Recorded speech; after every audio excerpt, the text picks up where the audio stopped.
Bom dia, boa tarde, boa noite, gente. Como que vocês estão? Tô aqui com o rosto mais bonito da Soberana, Sr. Vinícius Dias, Vini 10. Como vocês já devem o conhecer, um dos grandes mentores de um dos projetos que eu mais tenho orgulho da Soberana, que é o Sameca, agora, né? Antigo Pasme. E se vocês já estão lá no nosso servidor, vocês devem ter visto que nós oferecemos um serviço de atendimento psiquiátrico e psicológico acessível e marxista, diga-se de passagem, né? Que é muito importante pro nosso campo. A pior coisa do mundo é você fazer terapia e a pessoa não achar que isso tem alguma coisa a ver com o sistema econômico que a gente vive, né? Então... Já dizia Fanon, né? Não adianta nada você curar um sujeito e devolver ele pra uma sociedade adoecida. Exatamente. O Fanon é maravilhoso, inclusive, por conta disso. O Fanon era psiquiatra, caso alguém não saiba, né? Você só conheça ele como marxista teórico. E o Fanon, inclusive, fez boa parte da militância dele tratando de revolucionários argelinos, de maneira clandestina, na época da Revolução Argelina. O Sameca é nosso projeto, então, atualmente. A gente começou ali em setembro do ano passado. Atualmente a gente tá com 890 pessoas. Eu dei uma inflada a última vez que eu falei os dados, depois eu fui olhar e falei, não, é um pouquinho menos. 890 pessoas que já estão no programa, seja encaminhadas, seja em atendimento, seja inscritas, seja não localizadas, porque se você não coloca as informações direito, a gente não vai achar vocês.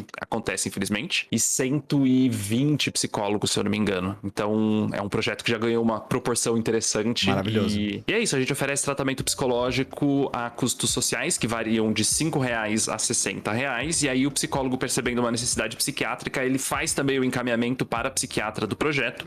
Se você for algum outro profissional da área da saúde quiser também contribuir e achar que dá para entrar nesse desenho, manda uma mensagem e a gente conversa. Por enquanto são esses dois, mas dá pra gente pensar outros profissionais também. É isso, gente. E eu só queria registrar aqui no dia de hoje que eu nunca vou perdoar o Vini por ter me apresentado o tema de hoje, porque nós estávamos no Congresso da Soberana e o Vini falou: Ian, constelação familiar. Eu falei, fala português.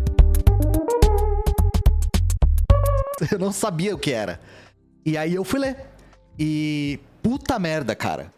Eu não sabia que isso era uma coisa, eu não tenho familiares que praticam esse negócio. E foi uma coisa assim...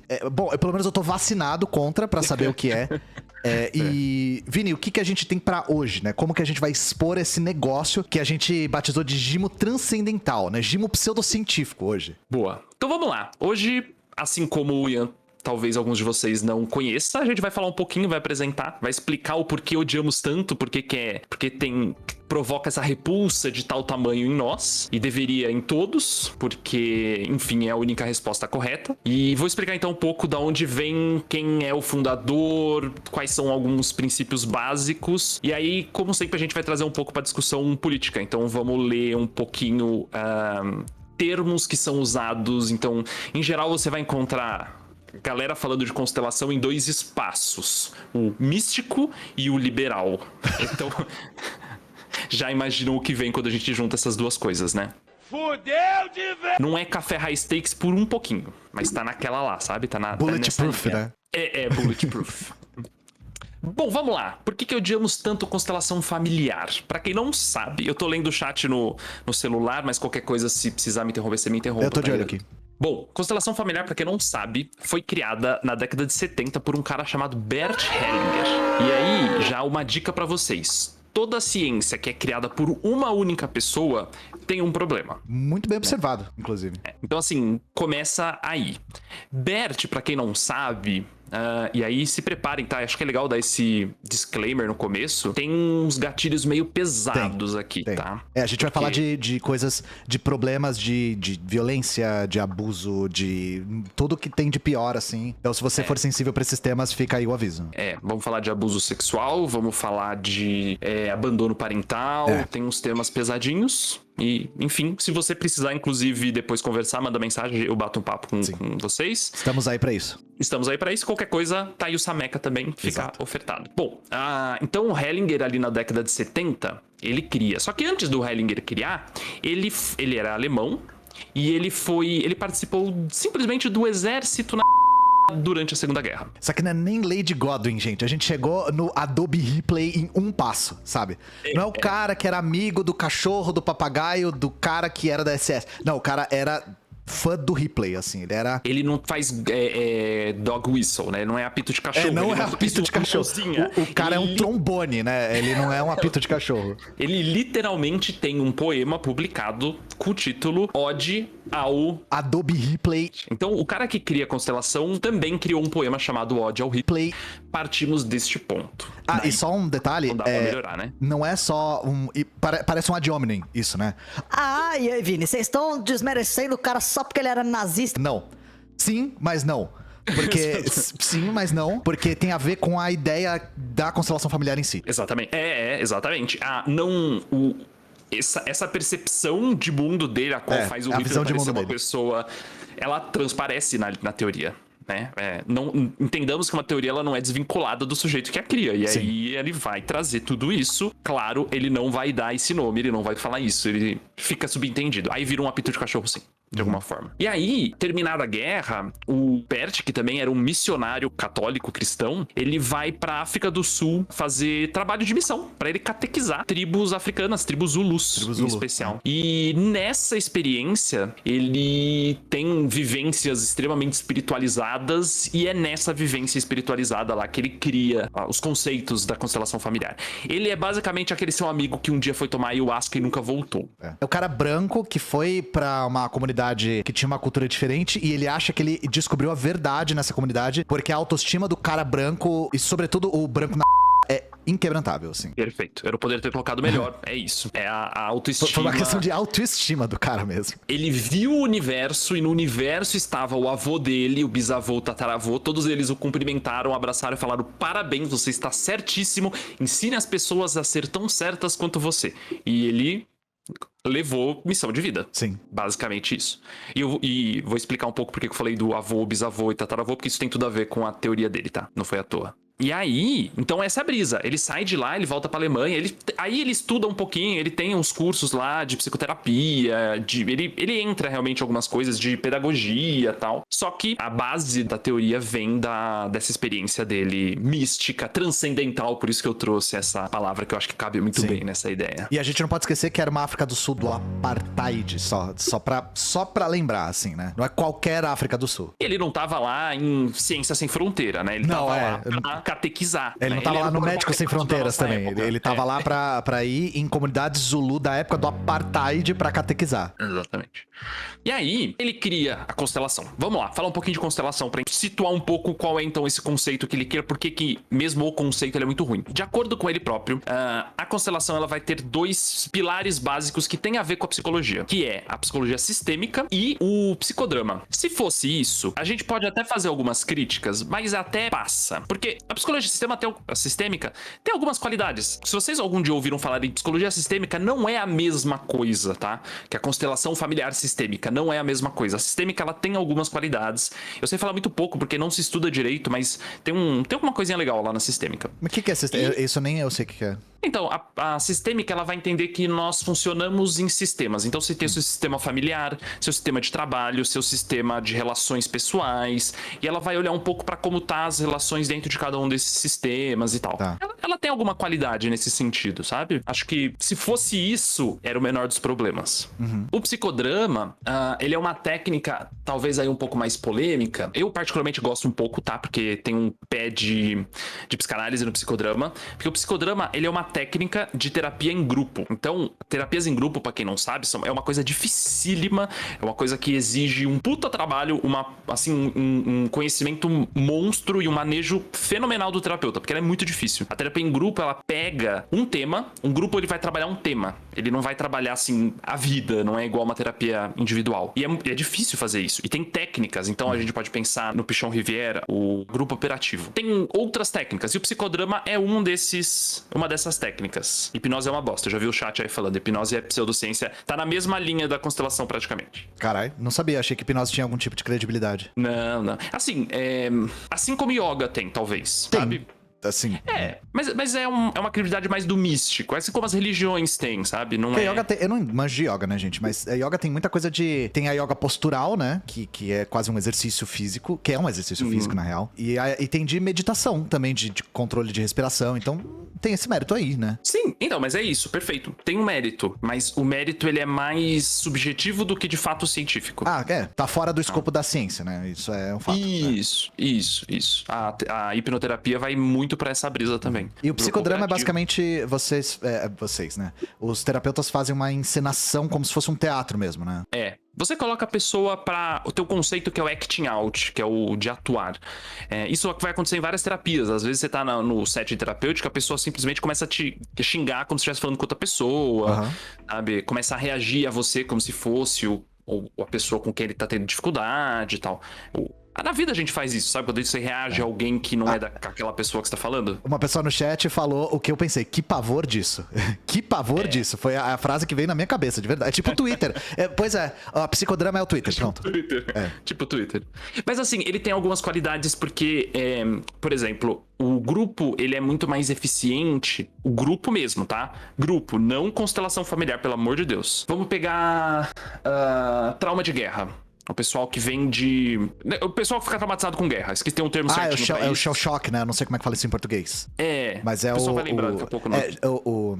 Em inglês é shell shock, né? Que é o... é o estresse pós-traumático. Estresse pós-traumático. Isso. Estresse pós-traumático. Perfeito. Obrigado, chat. Por exemplo, o pessoal com estresse pós-traumático vai ter vários peditivos da terapia individual continuar, porque vai bater em barreira, vai bater em repressões, vai bater em defesa. É foda, porque de fato é foda. Quando você coloca essa pessoa num ambiente onde outras pessoas estão falando sobre aquilo e não ela, isso facilita um pouco o avanço do processo. Então, o grupo em si tem alguma qualidade. O foda é quando você junta isso com o resto. E aí é onde a constelação familiar vai ser uma cagada, assim, criminosa. Porque o problema não é a ação necessariamente, mas a chave metodológica que você lê a ação, sabe? Sim. E aí é onde entra racismo, é onde entra misoginia, é onde entra machismo, é onde entra uma eugenia. Eugenia, exatamente. E aí é onde a coisa realmente...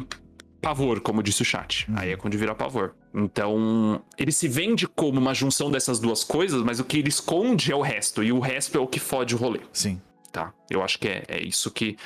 Pra gente entender um pouco, sabe? O método em si dele, ele segue uma coisa que ele vai chamar de 3 leis do amor.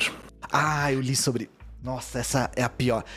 Não é 3 leis do amor, é 3 leis da... Porque o amor é uma lei, né? Então, pode ser 3 leis do amor ou 3 leis da alma. Como é que é? Mas eu vi isso, essa foi uma das piores partes, assim. Essa das leis do amor é de matar, cara. Já começou errado. Porque é isso, se você estiver num lugar científico que tá falando de amor, de alma, cara, o lugar disso é a igreja, fudeu templo, não é em consultório. Foge. E as 3 leis são inclusão / pertencimento, hierarquia / ordem e equilíbrio entre o dar e o tomar / reciprocidade. É muito errado isso, velho. Assim, brevemente, inclusão até que é interessante em alguma medida, porque a ideia é que, assim, quando acontece uma coisa muito difícil na nossa vida, a gente tende a colocar ela de fora, de lado e excluir meio que da nossa história aquilo. A terapia vai fazer você olhar para aquilo e falar, onde isso se encaixa na sua história? Isso pode ser interessante. É o único lugar que você pode falar, ok. Agora, pertencimento, hierarquia e equilíbrio entre o dar e o receber, aí é de fuder o cu do palhaço. Aí não tem salvação. Porque hierarquia é a ideia de que, assim, você tem que respeitar o seu pai, o seu avô, o seu tataravô, o seu bisavô, porque eles te deram o dom da vida. Então, tudo que eles fizeram é perdoável e você tem que agradecer a tudo que eles fizeram e incorporar isso na sua subjetividade, na sua vida. Não importa que seu avô foi, sei lá, detentor de escravos que violentava uma das escravas e matou, sei lá, sabe? Não importa. Você tem que aceitar ele, incorporar ele na vida e agradecer pelo dom da vida. Isso é indispensável para a constelação familiar. E que fique claro que é o avô biológico, tá? Perfeito. Biológico. Bem lembrado. Essa é a questão. Tem um negócio muito perigoso aí. Bem lembrado.